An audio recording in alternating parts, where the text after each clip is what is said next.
is where the medicines are now inhaled. That is the only thing. But now this one, now what we are doing is a metered dose inhaled means one particular problem, one particular some amount, correct amount of medication is released. That's what we metered dose, and absolutely there is no side effects. Suppose one puffle you get 100 microgram means 100 micrograms. There are some inhaled may contain 200 micrograms. It will release only 200 micrograms. So exact amount is released. So what you are releasing it inside your lung, taking to your lung. Rather than succumbing to this at an earlier stage itself. So that's what I think you should be doing. Sir, coming to that, during the traffic jams and all that thing, with the accelerator, would you suggest them mask? Mask, okay. The mask has been tried in many occasions. We've tried. Very good afternoon to all, and very good afternoon to all of us people. We welcome Dr. A. Balchandar to be on dice, and we welcome Dr. P.K. Thomas sir to be on dice. Before we start, I would like to discuss the concept why this Breathe Free Yatra. If you look at 2011, we did the same event, and there is almost 9 locations we started, and bus started from Chennai and it ends in Kanyakumari. The objective, if you see, it's full of awareness. We screen almost 5,000 people, and out of that, 30,000 being affected by chronic respiratory disease. This time, we plan 60-60, that is 60 locations with 60 doctors. Last time we did all in terms of cities. This time it is. And then you ask us, what is it like? What is this? Or we be very informal with the format of this. So I think you can tell us what you feel. Is reading that sufficient, or we need to talk to you? Any language is fine. Tamil no problem. I think you can go ahead. One section. Okay. There's so much of misgivings about the word asthma itself. A lot of people associate the word asthma with something very terrible, and you're going to die tomorrow or something like that.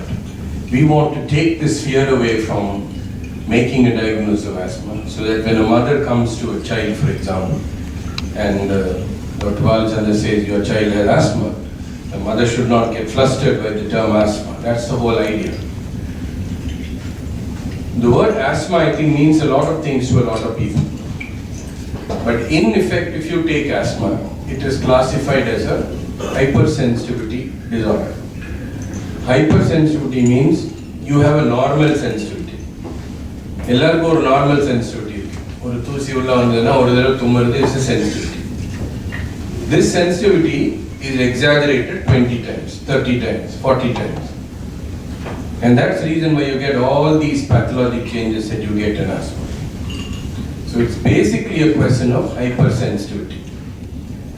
In the hypersensitivity in many occasions it is genetic. There is by genetics we mean it comes from the father and the son, father to the son. It's a genetically transmitted thing. Peripherally wheezing even, they will cough and cough and cough. Adult asthma is like that. So அந்த மாதிரி ஒரு asthma இருக்கலாம். So these are two basic types of asthma that you see. And treatment of asthma I think we'll do later. Before we do that, I think I'll ask sir to finish off his thing about pediatric asthma. So most of you will know what is asthma because you all heard about that bees. What do you mean by bees? Bees, a difficulty to breathe out. That means you are unable to breathe out. I'll just imitate what is bees. Whereas there's one more sound called strident. That is very common in children.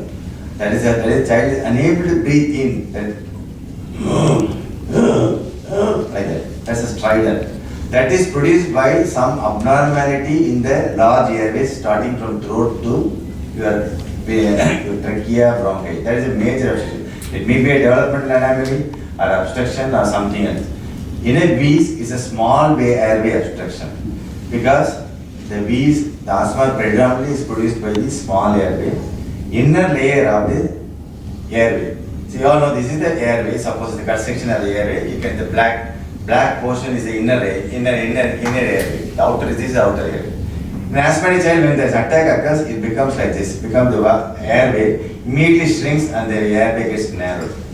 Okay, this is what happens. When air is passing through this way, you don't see anything. It, without any difficulty, it goes in and comes. நான் பாப்பா நல்லா தூங்குதா நைட்ல சில sir night ஆனா இருமல் ஆரம்பிச்சது காலையில் வரைக்கும் இருமல் sir that's what they say. There's a nocturnal symptoms, sleep disturbances, all the things like the common feature of childhood asthma. That's what we think. That's what we think.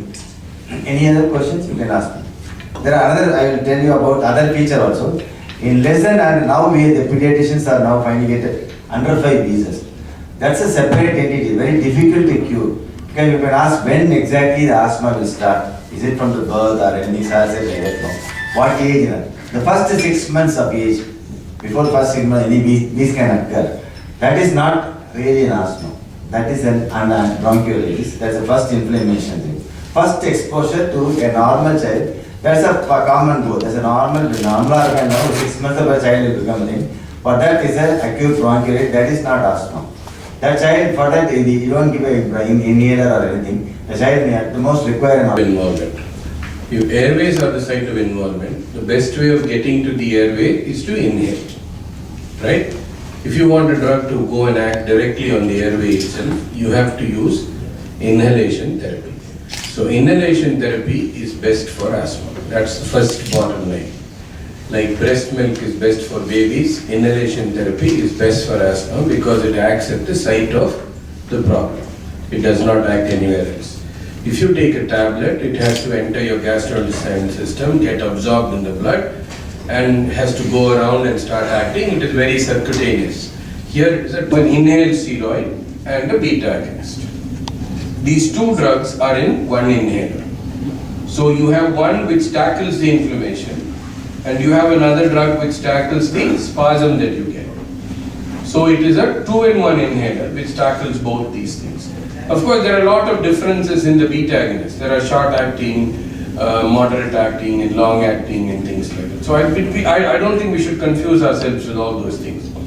Suffice it to know that a normal combination in Could that also be a, even what inhalers?